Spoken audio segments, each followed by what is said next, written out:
皆さんこんにちは。土地探しからの家づくり専門店ハチヤのマーケ担当です。今回ご案内するのは延床28坪 3LDK、 題して本棚は秘密の入り口、ミュージック&リラックスなお家です。こちらのお家は88チャンネルのルームツアー動画がきっかけでハチヤを選んでくださったお客様のお家です。きっかけになった動画のリンクは概要欄に貼っておきますので、ぜひ見てみてください。まずは外観からご紹介していきます。外壁はグレーの塗り壁で仕上げています。こちらも岡崎のモデルハウスと同じカラーリングです。道路から見ると高台になっているので、威圧感を与えない外観を意識してデザインしました。右側の玄関部分はご主人の希望で京町屋をイメージ。玄関部分の奥側にはバルコニーが配置されているんですが、玄関部分の屋根が洗濯物を隠してくれる角度になっていて、道路側からは生活感が見えない工夫がされています。表札もナチュラルな雰囲気で可愛いです。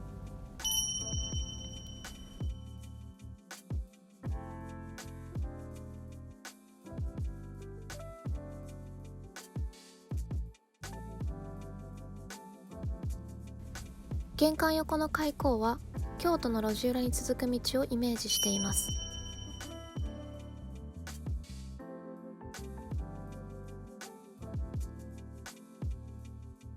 抜けた先は中庭。また室内から見える中庭を楽しみにしていてください。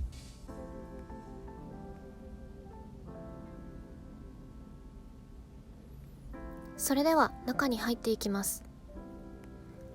玄関の広さは1坪。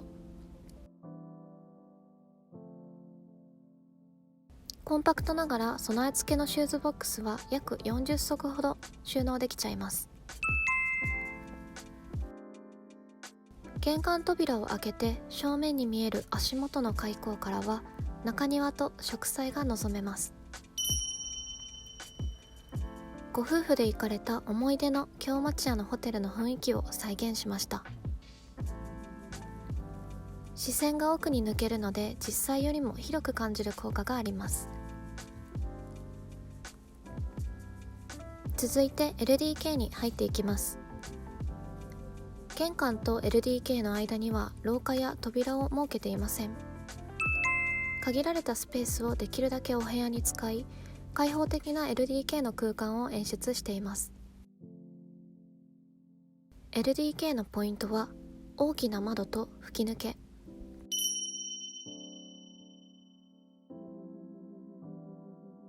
こちらの大きな窓は 2730×1300 の特大サイズ。少し高台で前に公園がある立地なので、前面道路からの視線を気にせず開放的な空間を楽しめます。反対に夜は室内が見えやすいので目隠しとなるロールスクリーンを取り付けています。吹き抜けは屋根形状に合わせた勾配天井です。天井にはシナ合板を使用して迫力のある上り梁と光がたっぷり入る天窓を設けました。そして天井には8面体のスピーカーが吊り下げられています。こちらはリスチュードの無指向性スピーカー。ご主人のこだわりポイントです。 Wi-Fi 接続で携帯の音楽を流せて、一般的なスピーカーと違って全方向に音が行き渡るので、お部屋のどこにいても大好きな音楽を楽しめます。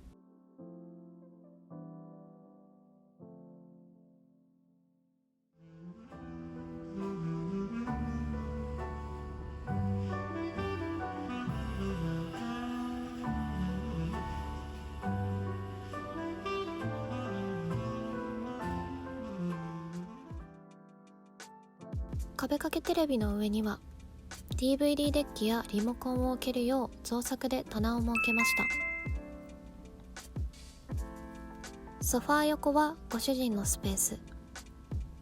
趣味のレコードやスピーカー機器をディスプレイと一緒に置いています。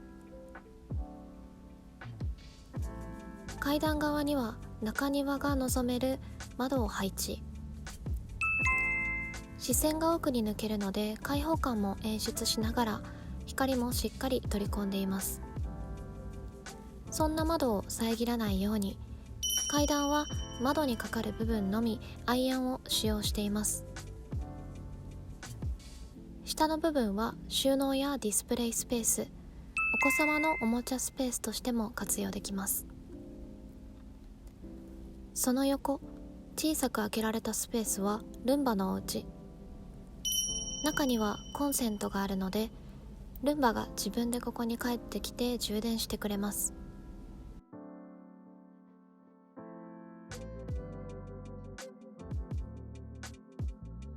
続いてはダイニングキッチン。ダイニングには丸テーブルをチョイス。ペンダントライトはゴールドのシェードが可愛いものを取り付けています。こちらはお施主様支給のこだわりアイテムです。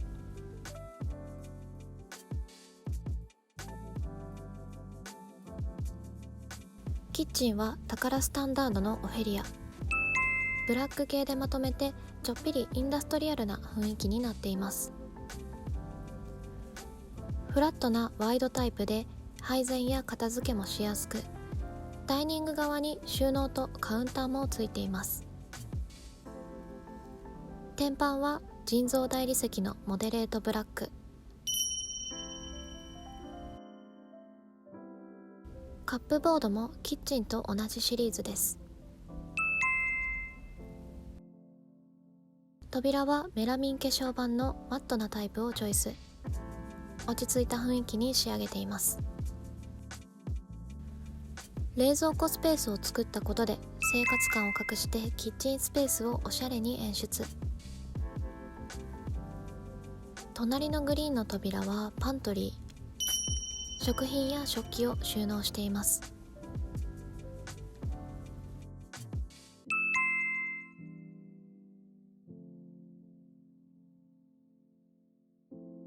パントリー横の通路は水回りにつながっています。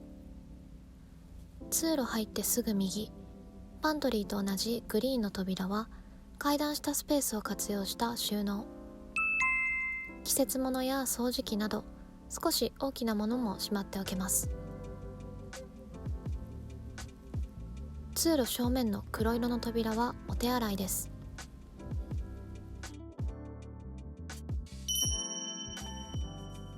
携帯などが置けるカウンターと埋め込み式の収納を造作で取り付けてあります。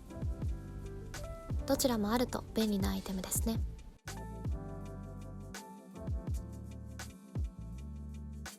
お手洗い横の扉からは中庭に出られます。この扉は水回りスペースに光をたっぷり届ける役割を果たしてくれています。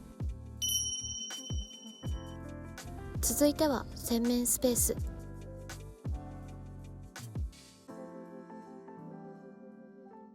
ミラー収納は造作で取り付けました。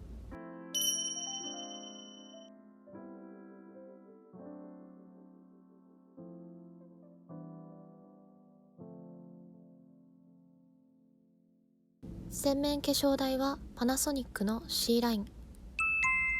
扉材はブラックオーク柄でかっこよさの中にナチュラルさも取り入れています。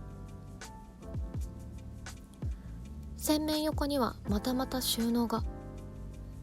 扉はグリーンではなく向かいの脱衣室の扉と合わせた木目柄。水回りのストックをたっぷり収納できます。限られたスペースをしっかり活用して収納をたくさん確保しています。設計士はキッチンの冷蔵庫隠しから洗面あたりまでを魔法の一坪スペースと呼んでました。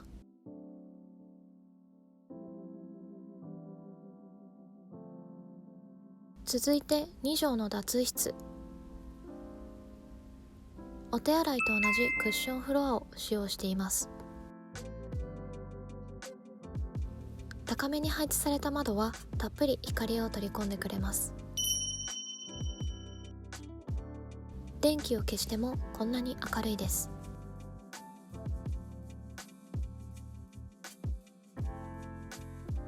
お風呂は標準の1坪サイズ。リクシルのアライズ Z タイプです。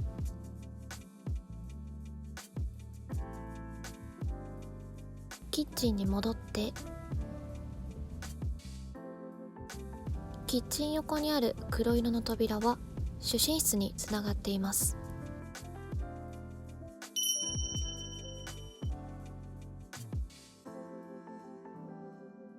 隣家の配置を考慮した窓配置でたっぷり光を取り込んでいます。ベッドからの目線はこんな感じ。隣家の窓配置も含めて設計されているので、外からの視線は気になりません。2.5 畳のウォークインクローゼットも併設されています。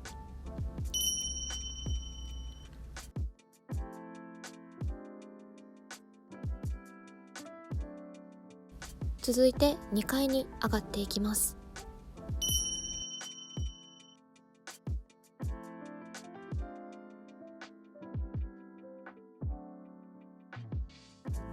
階段を上がってすぐ、レコードや雑誌をディスプレイできる木製の本棚があります。実はこの本棚、秘密の部屋への入り口なんです。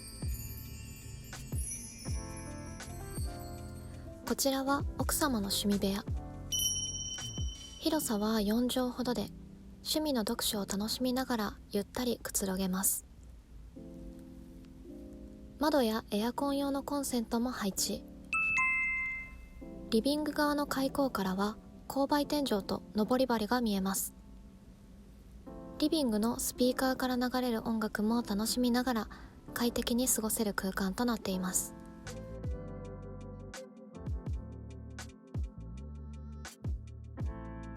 階段を上がって右側は 7.5 畳の広々としたバルコニー。洗濯物を干すのはもちろん、子供のプール遊びもできますし、暖かい日にはベンチを置いて読書を楽しんだりもできます。道路側からは見えないレイアウトなのもポイントです。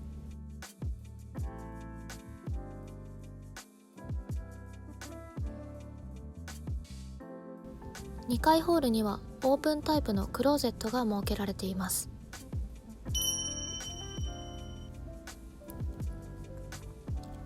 子供部屋の収納が外に出ているイメージです。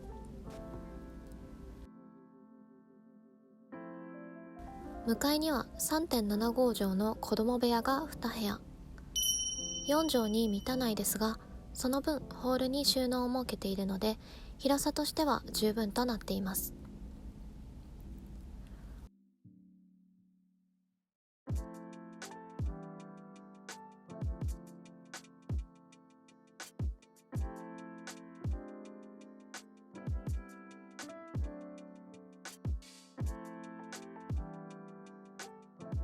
はい、以上で全てのお部屋のご案内が終了しました。今回ご案内したのは延床28坪 3LDK、 本棚は秘密の入り口、ミュージック&リラックスなお家でした。今回の動画が良かった、参考になったという方はぜひチャンネル登録とグッドボタンをお願いします。ではまた次回の動画でお会いしましょう。バイバイ。